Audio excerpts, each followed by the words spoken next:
What is going on, everybody? Thank you guys for tuning into this video. I know it has been a long time since I have uploaded to this channel.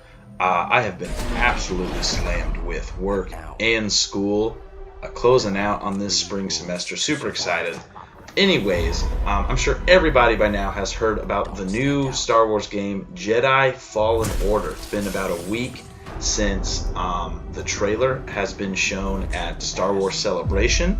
So anyways, I was thinking we'd go ahead and do a bit of a trailer breakdown, maybe talk about the story, some gameplay elements, and anyways, we're just going to go ahead and jump right into that. So right off the bat, we are introduced to Cal Kestis, played by Cameron Monaghan. He's a former Jedi Padawan forced into hiding, obviously because of Order 66 that we saw in Star Wars Episode 3, The Jedi Purge, and we can assume he's probably a little bit younger than we see him here, because he's not one of the younglings that Anakin slaughtered. He was either maybe playing dead, maybe he was off site. We don't know.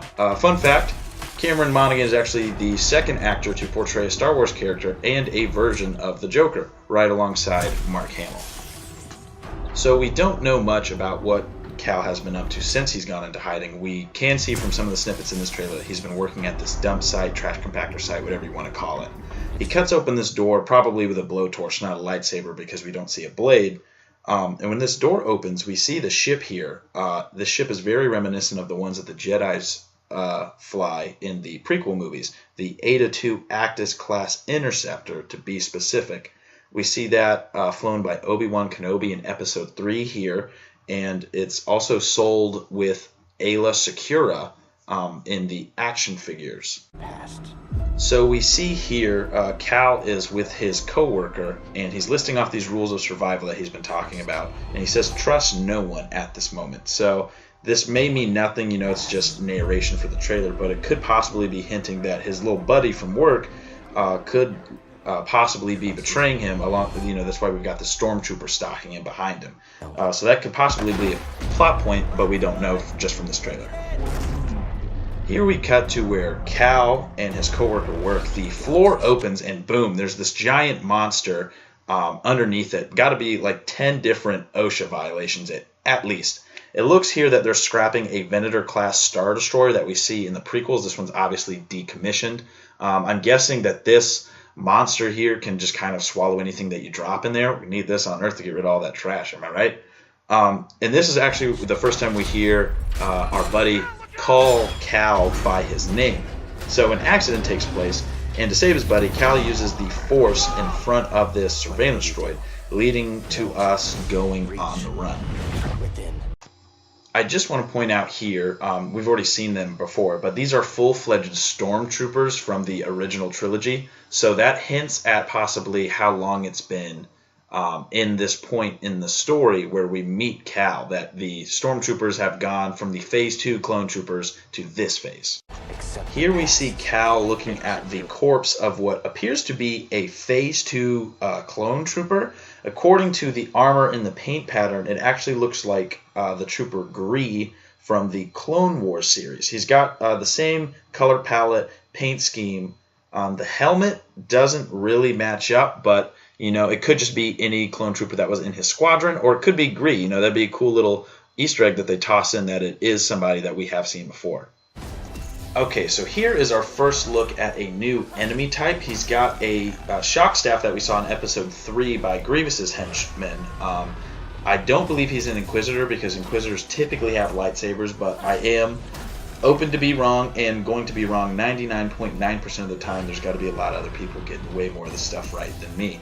This guy's armor is really reminiscent of the 91st Recon Ops from the Phase 2 clone trooper, so it's very possible this Recon Ops still exists in the Stormtrooper days. Maybe this guy was in the 91st back in the Clone Wars days. We don't know. So this character here that we meet is Sari, or maybe Siri, played by Deborah Wilson. She's probably going to be a mentor character, and she's a former Jedi Knight as listed on her Wikipedia page, so it's very likely that she is a Force user.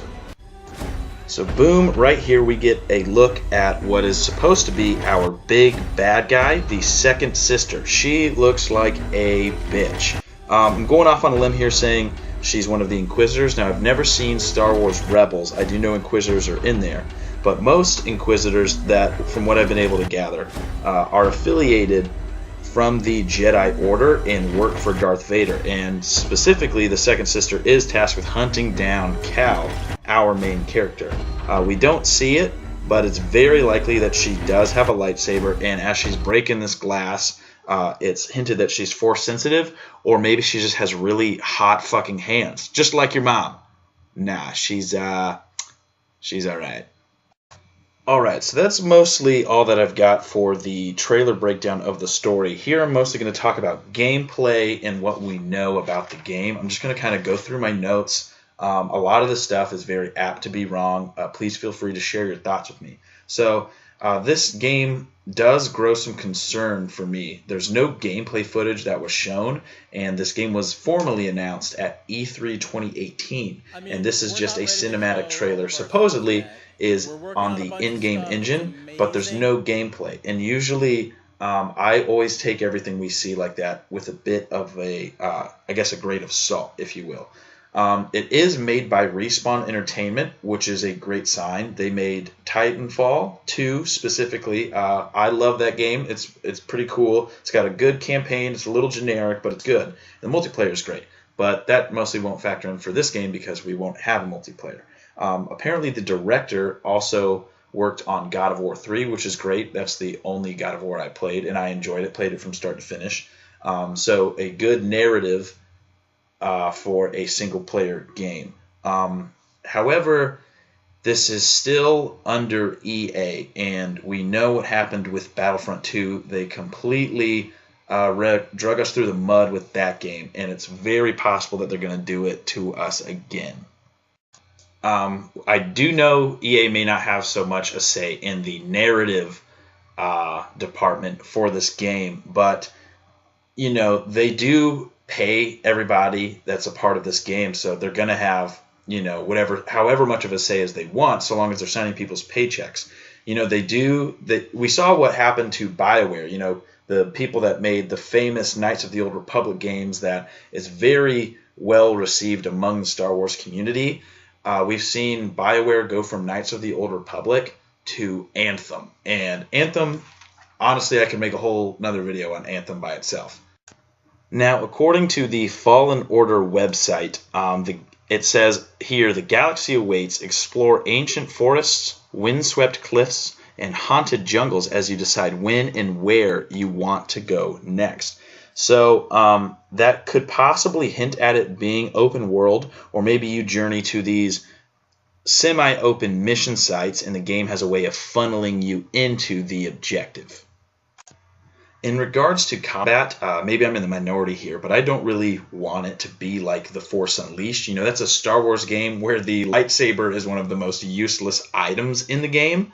It's just a bit absurd, like with the Force powers, you run around shooting Force blasts like Goku shoots off his Kamehamehas, you know. So the Force abilities of Battlefront 2 are really good. You know, you can kind of one-shot those Stormtrooper ant-like enemies, and then the special classes kind of need more. I'm hoping there's going to be more of a focus on parries, blocking, dodging, and timing, and these enemies that can kind of keep up with your attacks. Mostly, you know, they don't take that lightsaber hit like a baseball bat. They take it like a, you know, like a lightsaber would actually damage you. Like maybe you can knock off some armor here and there, and then you finally get that kill blow, but you're not just beating someone to death with a glowing baseball bat. It looks here we've got some wall running that Respawn has carried over from the Titanfall series, which is cool. I'm imagining Force has something to do with that because he is sticking to this wall like Spider-Man. And then he also uses the Force to kind of drop this little gate here that he catches. So that kind of gives me the idea that it's going to be a little bit like Watch Dogs. You know, you can get into these chase scenes and then you use your abilities to kind of interact with the environment and let that play out and funnel you along with the mission at hand. That's about all I've got for this trailer here. I don't know if I'm going to keep doing trailer breakdowns. I'm definitely going to keep up with this game because I am a Star Wars fan. If I missed anything, maybe there's something that you guys noticed that I didn't, go ahead and comment it and ask me down below. I'm 100% probably not going to make a follow-up video to this. So if you found it, good on you. You know, you're better than me, and Anyways, thanks for watching, and I'll see you guys next time.